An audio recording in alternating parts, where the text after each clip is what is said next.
തമിഴ്നാട്ടിലെ കുളച്ചലിലാണ് ഞാനിപ്പോഴുള്ളത്.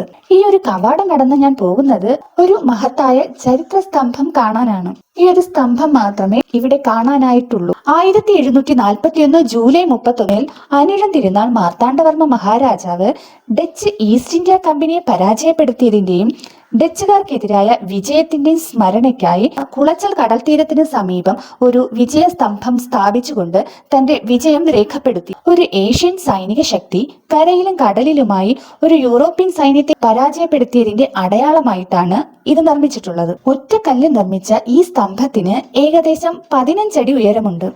തിരുവിതാംകൂറിന്റെ രാജകീയ ചിഹ്നമായ ശംഖുമുദ്രയും ഇതിൽ സ്ഥാപിച്ചിട്ടുണ്ട്. പഴയ തിരുവിതാംകൂർ സംസ്ഥാന സൈന്യത്തെ ഉൾപ്പെടുത്തി മദ്രാസ് റെജിമെന്റ് ബറ്റാലിയനുകളായ 9ഉം 16ഉം ബറ്റാലിയനുകൾ രൂപീകരിച്ചതിനാൽ ഈ യുദ്ധവിജയം ഇന്ത്യൻ ആർമി ആഘോഷിക്കാറുണ്ട്. അതിനാൽ ഇപ്പോൾ ഇന്ത്യൻ ആർമിയാണ് ഈ സ്ഥലം പരിപാലിക്കുന്നത്.